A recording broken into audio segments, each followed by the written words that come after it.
જેમ પહેલાં આપણે એક્ટિવિટી સેલ્ફી એક્ટિવિટીથી શરૂઆત કરી હતી એ જ રીતે અહીંયા પણ as you see we have so many cameras and the photographers and the videographers અને જ્યારે મીડિયાનું નામ આવે ત્યારે તો હોય પણ વધારે અને આ તો અવસર પણ એવો છે એટલે જ કહીએ છીએ ને કે જી લો હર લમ્હા બીત જાને સે પહેલે ક્યોંકि લौट कर तो सिर्फ यादें आती हैं वक्त नहीं तो बस આ જ બધી પળો ક્ષણો જે આપણે માણી રહ્યા છીએ in the form of memory આપણે કેદ કરી રહ્યા છીએ પણ એટ ધ સેમ ટાઈમ આ અવસર પણ એવો છે મોકો પણ એવો છે કે જ્યારે જે મેં કહ્યું કાજલબેનને આપણે સૌ સાંભળવા ઉત્સુક છીએ કેટલા બધા ઉત્સુક છે કાજલબેનને સાંભળવા પરાગભાઈએ કહ્યું કે એમને જે રીતે પોતાનું જીવન જીવી રહ્યા છે એમના વિચારો એટલા પ્રબળ છે અને બધા આપણા કોઈક રોલ મોડલ્સ હશે જેની વાત સાંભળીને જેમને જોઈને આપણને એવું થતું હશે કે યાર મારે પણ આવી જિંદગી જીવવી છે પણ એ જિંદગી જીવવા માટેની જે સફર એમણે તય કરી છે એની પાછળનું સંઘર્ષ એની પાછળના એફર્ટ્સ કેટલા બધા રહ્યા હોય છે આઈ થિંક એ સાચો નિચોડ હશે વિમેન્સ ડે સેલિબ્રેશનનો એટલે without doing much do ladies and gentleman હું પ્રોબેબલી એમના કદ સુધી પહોંચવા થોડી નાની પડીશ ટૂંકી પડીશ એટલા જ માટે આજકાલના ગ્રુપ એડિટર શ્રી કાનાભાઈ બાટવાને આમંત્રિત કરીશ કાજલબેનને ઇન્ટ્રોડ્યુસ કરવા માટે શ્રી કાનાભાઈ બાટવા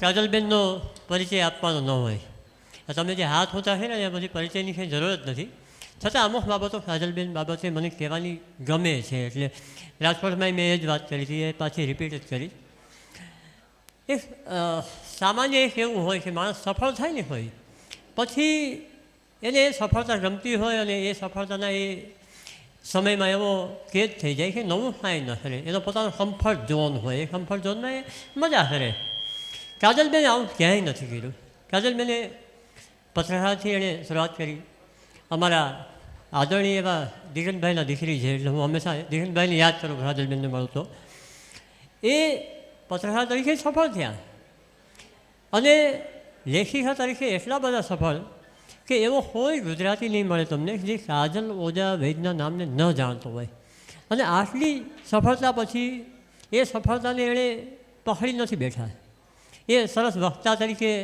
એટલા જ એમાં એ વક્તા બનવા માટે એમણે જે કામ કર્યું એ વક્તા બન્યા પછી એમના જેવા મોટિવેશનલ વક્તા ન મળે આજે પણ તમે ગુજરાતમાં તમે નામ વિચારો કે મારે કોઈ લેડી વક્તાને બોલાવવા છે તો 1 થી 10 સુધી નામ કાજલબેનનું જ આવે ને પછી કોઈનું બીજાનું નામ લેવાનું મન થાય એ સ્થિતિએ કાજલબેન પહોંચ્યા પછી આટલી બધી સફળતા આટલો બધો પ્રેમ આટલી બધી લોકપ્રિયતા પછી કોઈ પણ માણસ ત્યાં અટકી જાય અટકીને એમ વિચારે કે ભાઈ બરાબર છે હું બહુ સફળ છું કાજલબેન ક્યાં ન અટક્યા એણે નાટકોમાં કામ કર્યું નાટકોમાં કામ કર્યા પછી હવે ફિલ્મોમાં કામ કર્યા છે અને એની એક ફિલ્મ આવી ગઈ છે 2 ફિલ્મ બીજી બાકી છે એટલે આ વર્ષમાં 3 ફિલ્મ એમની આવશે એટલે એ વ્યક્તિ કે જે પોતાના એક લેવલ અપ બીજું લેવલ અપ ત્રીજું લેવલ અપ સુધી જતા રહે છે એવા કાજલબેનને સાંભળવા હોય એમની પાસે એમની વાતો છે ને એ તમને હા એમની વાતો પૂરી થઈ એમની વાતો સાંભળવાની જે મજા છે આપણે અત્યારે કાજલબેનને ઇન્વાઇટ કરીએ શ્રી કાજલ ઓઝા વૈદ સૌને મારા પ્રણામ વુમન્સ ડેની ખૂબ ખૂબ શુભકામના આપણે સૌ રાહ જોઈ રહ્યા છે પૂનમબેનની એ રસ્તામાં જ છે બહુ સ્વાભાવિક છે કે વુમન્સ ડેના ખૂબ કાર્યક્રમો હોય અને જામનગરમાં એ ઓછું જ હોય એટલે હોય ત્યારે એમને ખૂબ કામ હોય so we are waiting for her એ હમણાં આવશે જ આપણી વચ્ચે અને જામનગર જે કંઈ પ્રગતિ કરી શક્યું છે જામનગર એરપોર્ટથી શરૂ કરીને બીજી કેટલીય બાબતો એવી છે કે જેને માટે આપણે પૂનમબેનને થેન્ક યુ કહેવું પડે એમણે અંગત રસ લઈને જામનગરના વિકાસમાં જામનગરની કાર્યપદ્ધતિમાં જીવનશૈલીમાં ખૂબ ખૂબ ફેરફાર કર્યા છે અને કદાચ એટલે જ એ લોકલાડીલા સાંસદ છે બાકી સાંસદ તો બહુ છે પણ સૌ એમને ચાહે છે કારણ કે એમણે સાચે પોતાની કોન્સ્ટિટ્યુઅન્સીમાં કામ કર્યું છે સો આપણે એમની રાહ જોઈ રહ્યા છે. દરમિયાનમાં મારે કહેવું છે કે આજકાલ આ જે અવોર્ડ કાર્યક્રમ કરે છે, જામનગરમાં પહેલું વર્ષ છે. 4 વર્ષથી રાજકોટમાં આ કાર્યક્રમ નિયમિતપણે યોજાતો આવ્યો છે. સૌને ફેલિસિટેટ કરવામાં આવે છે, એવી સ્ત્રીઓને કે જેમની નોંધ ભાગ્યે જ કોઈએ લીધી છે.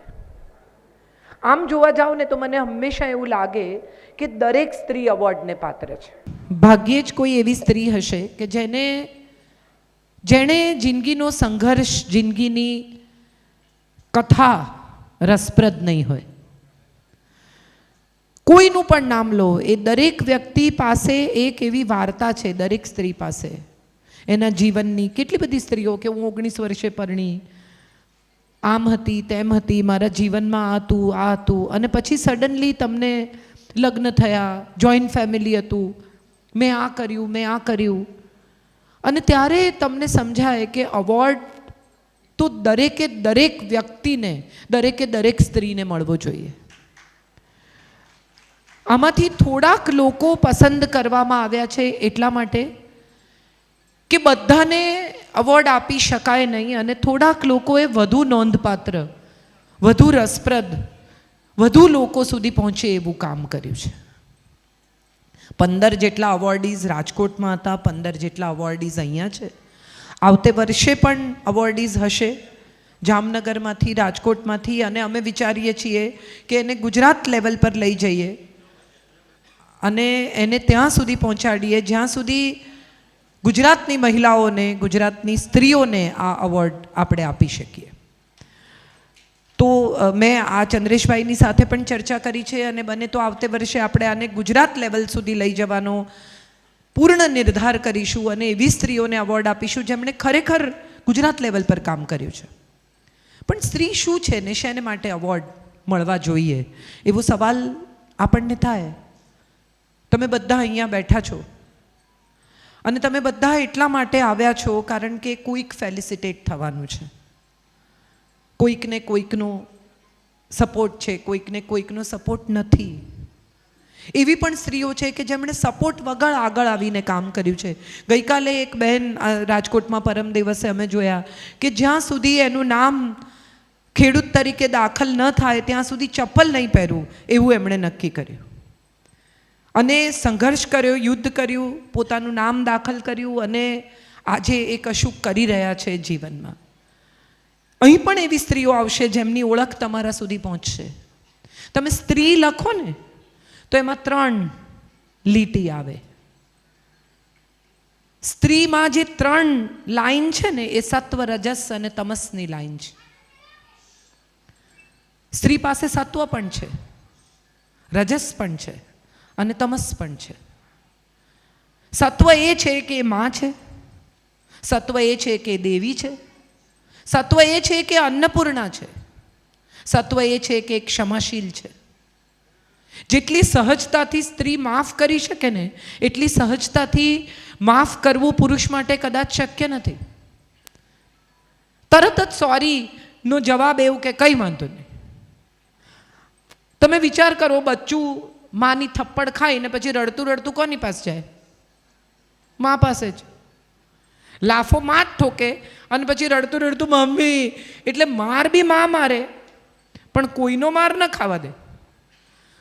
પોતે ભલે લાફો મારે પણ જો કોલોનીમાં કે મોહલ્લામાં કે સોસાયટીમાં કોઈ કે મારે હોય તો કે જા મારીને પાછો આવ, મને ઘરમાં નહીં જોઈ આવો. એટલે મારે પણ માર ન ખાવા દે, એનું નામ માં.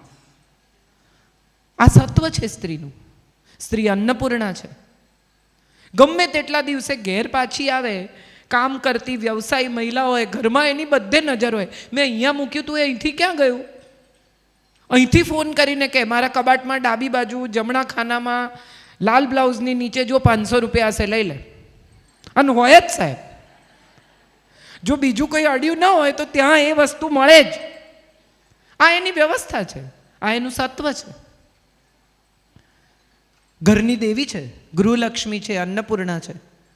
મેં રાજકોટમાં પણ કહ્યું હતું, આજે પણ કહું છું. બધી સ્ત્રીઓ કે અમે પીડિત છીએ ને અમે શોષિત છીએ ને અમે હેરાન થઈ ગયા ને અમારું આમ થયું ને. મારે બધી સ્ત્રીઓને પૂછવું છે કે ઘરમાં 5-10 લાખ રૂપિયા લઈને આવે તો કોને આપે? આપો આપો, જવાબ આપો. કેવો સોપો પડી ગયો જુઓ ચંદ્રેશભાઈ. એમને ખબર છે કે હવે ધીરે રહીને અમારા ઉપર આવશે. કોને આપે પૈસા? હું વાત કરવા આવી છું તમારી જોડે, સ્ત્રીને. પછી સ્ત્રી ક્યાં મૂકે? કબાટ. ચાવી ક્યાં રે? અને પછી એમ કે અમે તો પીડિત છીએ, અને એમાંથી 2 લાખ રૂપિયા માગે 5 માંથી, તો કે કેમ ભાઈ? એણે આપ્યા, એણે મૂકવા આપ્યા છે. બેંક પૂછે છે કે તમારે કેમ પૈસા જોઈએ છે? પત્ની પૂછે કોને આપવાના છે? કેમ? પરમ દિવસે તો કહેતા હતા કે હવે કોઈને નથી આપવાના. તમે 4 સ્ત્રીઓને બપોરે મોલમાં ફરતી જુઓ, વગર કામની, જુઓ કે ના જુઓ? હા કે ના? 4 પુરુષો બપોરે ઓફિસમાંથી નીકળીને ફરે છે મોલમાં, બિચારા.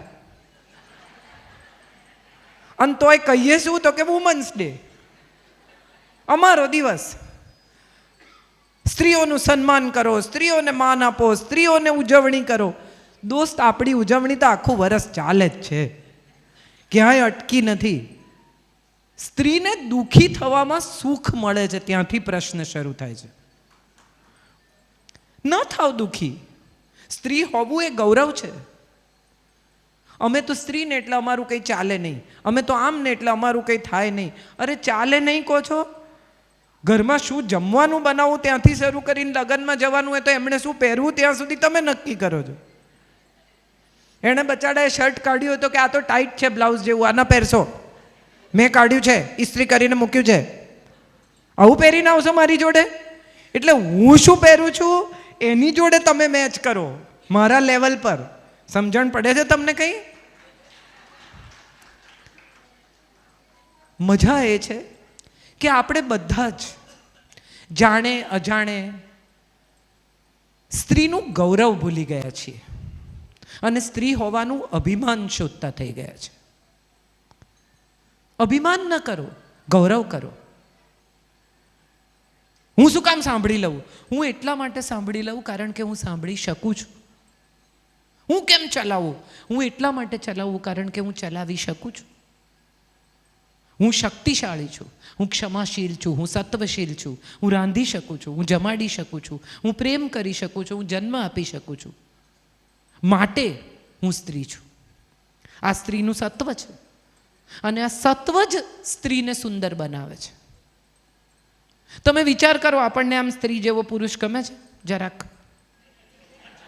હા કે ના? તો પુરુષ જેવી સ્ત્રી ગમશે? સ્ત્રી તમને સ્ત્રી જેવી જ ગમશે. આ અહીંયા બેઠા છે, બ્લુ ગ્રે સિવાય કોઈ રંગ નથી, અને તરત પાછળની રોમાં જુઓ રંગોનું બજાર છે. ગ્રીનના એ કેટલા શેડ છે બોલો?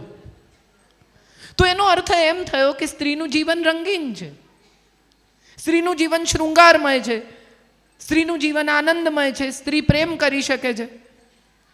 કેટલી બધી કવિતાઓ સ્ત્રીના માટે લખાઈ છે. અશોક બાજપાઈ લખે છે, ઝુલ્ફે સીના નાફ કમર એક નદી મેં કીતને ભંવર. આવું પુરુષ માટે ક્યાંય લખાયું છે? આવા કોઈ વર્ણનો, કાળા નાગણ જેવા વાળ ને નાક આવું ને હોઠ આવા ને કમર આવી ને સ્કિન આવી ને, આવું કોઈ પુરુષ વિશે કોઈએ ક્યાંય લખ્યું છે? 2-4 કવયત્રીઓએ બિચારીએ ક્યાંક લખ્યું હોય તો એક આવો ક્યાં છે ભાઈ? સ્ત્રીઓ બધી સુંદર, અને છતાંય આપણે એમ કહીએ કે અમારા વિશે તો કોઈ કશું કહેતું જ નથી. મારે કહેવું એ છે કે વુમન્સ ડે રોજ જ ઉજવી શકાય જો આપણે ઉજવવો હોય તો. અવોર્ડ રોજ જ મેળવી શકાય જો આપણે મેળવવો હોય તો. એક નાનકડી ટ્રોફી કે એક ફૂલનો ગુચ્છો અવોર્ડ નથી. તમે જે સ્મૃતિ એકત્રિત કરો છો તમારા જીવનમાં, તમે જે સંબંધો બાંધો છો, તમે જે અસ્તિત્વનો ઉત્સવ કરો છો, એ તમારો સાચો અવોર્ડ છે. તમે જે છો તે તમારો અવોર્ડ છે. અહીંથી 15 લોકોને અવોર્ડ અપાશે, પણ તમે બધા જ તમારા અસ્તિત્વનો ઉત્સવ કરી શકો છો. એ તમારું સત્વ છે, એ તમારું તત્વ છે, એ તમારું સ્ત્રીત્વ છે. સ્ત્રી રજસ છે, કેટલો શૃંગાર. લગ્નમાં જવાનું હોય ને કબાટ ખોલે તો પહેલું વાક્ય શું બોલે? મારી પાસે કપડાં જ નથી. અને કબાટ ખોલે તો સીધા સાડીઓ ઉપર પડે એવી સ્થિતિ હોય, ઠાંસીને એવી રીતે ભરી હોય. નવું નવું ઘર લે ને તો 2 બરાબર સરખા ભાગમાં વોર્ડરોબ હોય, બધાને ખબર હશે. 2 જણાના વોર્ડરોબ બરાબર સરખા ભાગે હોય. પછી ધીમે ધીમે એન્ક્રોચમેન્ટ થાય, ઇમ્પેક્ટ ફી વગર. કે પણ તમારે શું છે આટલું બધું ભરવાનું? ખસેડો, તમારે પેન્ટ આમ ખસેડી નાખો. વળી મારા ભારે સાડીઓ મૂકવી છે એટલે ભારે સાડીઓ આવે. વળી આમ કે મારે રોજ પહેરવાના કપડાં મૂકવા. એક લાઈનમાં આટલી જગ્યામાં કપડાં એમના ગોઠવાઈ જાય. આખું વોર્ડરોબ આપણે લઈ લીધું હોય, વોકિન હોય તોય, અને તોય ખોલીને કે મારી પાસે તો કાંઈ નથી. એનું કારણ એ છે કે સ્ત્રી પાસે રજસ છે, એને ગમે છે સુંદર દેખાવું, તૈયાર થવું, શૃંગાર કરવો. અને કોના માટે કરે છે? માત્ર પતિ માટે, માત્ર પુરુષ માટે? ના, સ્વયં માટે. સ્ત્રીનો સૌથી પહેલો મિત્ર અરીસો છે, હા કે ના? પછી વર જુએ તો ઠીક, ને ના જુએ તો કાંઈ વાંધો નહીં, આપણે તો જોઈ લીધું, એનું નસીબ. ના જુએ તો, અને બીજી કોકને જોતો હોય તો આપણી નજર તો હોય જ. ક્યાં જુઓ છો? આ તો આપણો પ્રશ્ન હોય જ. એટલે પત્ની પોલીસ પણ છે, મોરલેસ. રાજા કોને કીધો? જેની દરેક જગ્યાએ નજર હોય.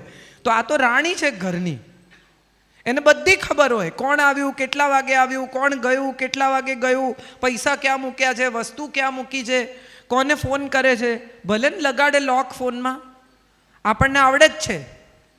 બર્થ ડેટ, મેરેજ એનિવર્સરીની ડેટ, છોકરાઓની બર્થ ડેટ, આની બહાર ક્યાં નીકળવાના બિચારા? કંઈ નવું એમને ગોતવાનું ટાઈમ જ નથી. મજા એ છે કે આ જે રજસ છે સ્ત્રીનું, એને જો ન સાચવવામાં આવે, એનું જો સત્વ છે એને ન સાચવવામાં આવે તો એ તમસમાં ફેરવાય છે. પછી કકળાટ, ઝઘડો, અસંતોષ. હમણાંથી હું જોઈ રહી છું કે હજી લગ્ન થયા હોય, આલ્બમ ના આવ્યું હોય લગ્નનું, અને ડિવોર્સ થાય. દીકરી ઘરે પાછી આવે, શું થયું? તો કે નથી ફાવતું. ત્યારે મને બહુ નવાઈ લાગે કે ન ફાવવા જેવું શું છે? અને તમે ઝઘડા સાંભળો તો તમને હસવું આવે એવી વાત ઉપર 2 જણા લડે. ત્યારે મને એમ થાય કે આ તમસ તરફ જે ધકેલાઈ રહી છે ને સ્ત્રી, એમાંથી આપણે સ્ત્રીઓને બહાર કાઢવાની છે. આપણે સૌએ આપણા પછીની પેઢીને શીખવવાનું છે કે જીવન દરેક વખતે તમે જે માગશો એ નહીં આપે. મારે મારી દીકરીને શીખવવું છે, મારી પુત્રવધૂને શીખવવું છે કે એવી કોઈ શરત સાથે, એવા કોઈ વચન સાથે તમે આ પૃથ્વી પર આવ્યા જ નથી કે તમને જે જોઈશે, જેમ જોઈશે, જ્યારે જોઈશે ત્યારે મળશે. તમારે છોડવું પડશે, તમારે સમાધાન કરવું પડશે. અને આ વાત મને લાગે છે આપણે આપણા પછીની પેઢીને શીખવવાનું ભૂલી ગયા છીએ. તમે વિચારો તો તમને સમજાય કે કેટલી બધી મમ્મીઓ, પપ્પાની પરી અને મમ્મીનો રાજા બેટો, આ 2 જણના લગ્ન થાય.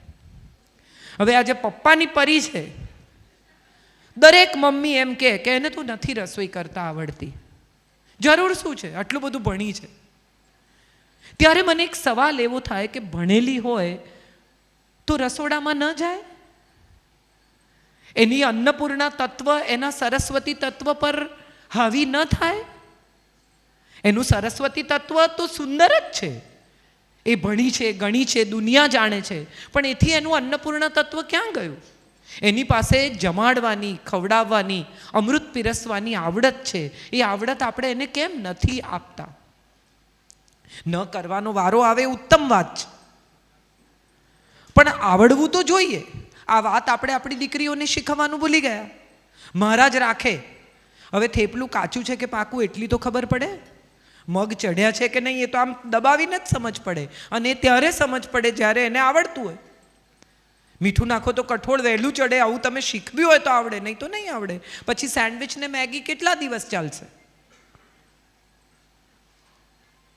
અને મજાની વાત એ છે કે આપણે બધા એવું શીખી ગયા ધીરે ધીરે કે ભણેલી દીકરી હોય, કમાતી દીકરી હોય તો એણે ઘર નહીં ચલાવવું પડે.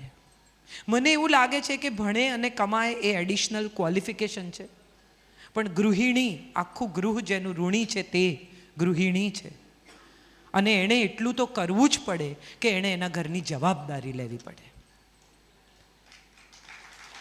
આ જવાબદારી જે નથી લઈ શકતી એ તમામ સ્ત્રીઓ તમસમાં ધકેલાઈ રહી છે.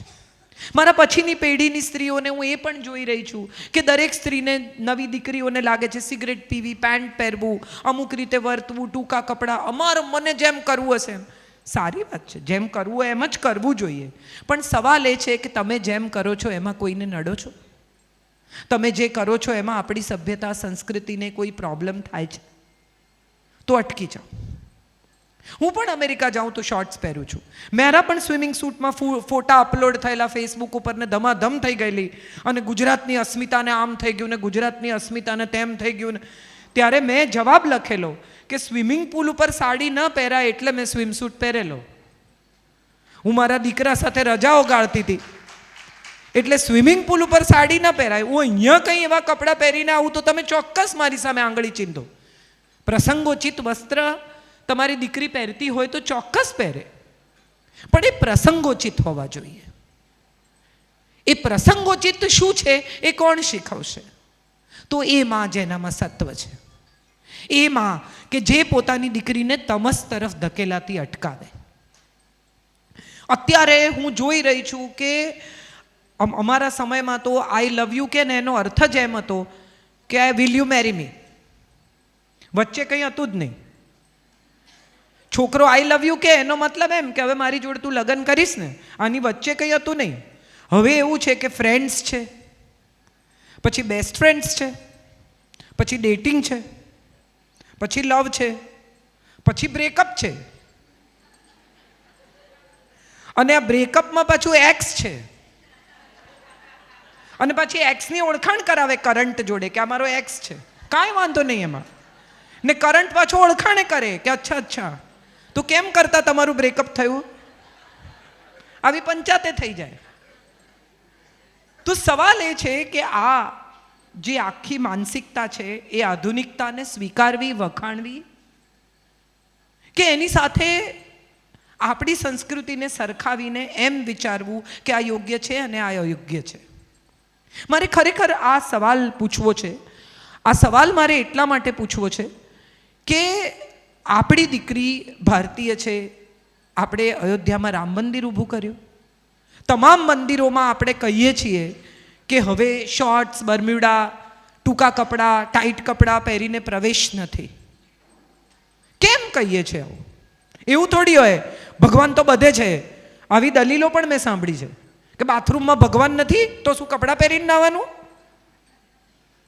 ત્યારે મારે બધાને આ વાત કહેવી છે કે તમારે ઘરે મહેમાન આવે ત્યારે તમે કેમ એમની સાથે સારી રીતે વર્તો છો? તમે કોઈને ઘરે જાઓ ત્યારે તમે કેમ નાહી ધોઈને ચોખ્ખા કપડાં પહેરીને જાઓ છો, ઊંઘમાંથી ઉઠીને સીધા નથી જતા રહેતા? દરેક વસ્તુની એક રીત હોય, પ્રણાલી હોય, સિસ્ટમ હોય. એ સિસ્ટમ, એ રીત, એ પ્રણાલી એ આપણી સભ્યતા છે, એ આપણી સંસ્કૃતિ છે, અને મને લાગે છે એ આપણું સત્વ છે. એ સત્વને જો સાચવી શકીશું તો સ્ત્રીત્વ સચવાશે. ગમે તેટલા અવોર્ડ, ગમે તેટલા ફંક્શન, ગમે તેટલું સૌંદર્ય. આ બ્યુટી કોન્ટેસ્ટ જ્યારે થાય ને ત્યારે એક રાઉન્ડ સવાલ જવાબનો પણ હોય છે. માત્ર બિકીની રાઉન્ડ, માત્ર ગાઉન રાઉન્ડ નથી હોતો. એક રાઉન્ડ હોય છે જેમાં પ્રશ્નો પૂછે છે અને એના માર્ક મળે છે. એટલે માત્ર બ્યુટી નહીં, beauty with brain is also equally important. તમારામાં એ બુદ્ધિ, એ સમજણ, એ વિવેક, એ સાર અસાર અનિવાર્ય છે. નાનકડી છોકરી હોય ત્યારથી એને શીખવાડે લીલા શાકભાજી નહીં ખાય ને તો વાળ લાંબા નહીં થાય, વાળ લાંબા નહીં થાય ને તો તારી સામે કોઈ નહીં જુએ. સ્કિન સાચવ. મારે સૌને કહેવું છે કે સ્કિન સાચવવા માટે જેટલો પ્રયાસ કરો છો ને એટલો સત્વ સાચવવા માટે પણ કરો. મગજના બોટોક્સ નથી આવતા. મગજ તો તમારે તમારી મેળે જ સતેજ રાખવું પડશે. ત્વચા ટાઈટ કરી શકશો, બુદ્ધિ કેવી રીતે સતેજ કરશો? અને બુદ્ધિ સતેજ કરવાનો સરળ રસ્તો એ છે કે વાંચતા રહો, અપડેટ થતા રહો. આજકાલ હવે હું હમણાં જ ચંદ્રેશભાઈને કહેતી હતી કે આજકાલ હવે સજેશનમાં આવે છે, એટલે કેટલું ટ્રેન્ડિંગ થઈ ગયું છે કે આજકાલ સજેશનમાં આવે છે.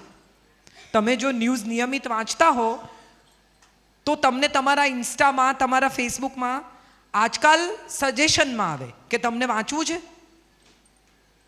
તો એનો અર્થ એમ થયો કે આ એક એવું ગુજરાતી અખબાર છે જે ઘરે ઘરે પહોંચી રહ્યું છે. હવે ગૂગલ પણ ગુજરાતીમાં ઉપલબ્ધ છે.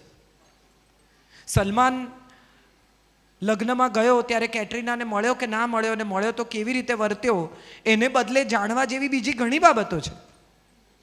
અભિષેકને ઐશ્વર્યાના છૂટાછેડા થવાના છે કે નહીં એના ઉપર આપણે જેટલો રસ લઈએ છીએ એને બદલે એવો રસ લઈએ કે આપણે આપણા પરિવારને કઈ રીતે વધુ મજબૂત કરી શકીએ. આપણી મેડિકલ પોલિસી શું છે, સ્ત્રીના અધિકારો શું છે. બહુ જ ઓછી સ્ત્રીઓને ખબર છે કે વિધવા સ્ત્રીને પણ એના પરિવારની મિલકતમાં અધિકાર મેળવવાનો, એ જેનો હિસ્સો છે એ મેળવવાનો અધિકાર છે. દીકરી ઇક્વલી પાર્ટિસિપન્ટ છે.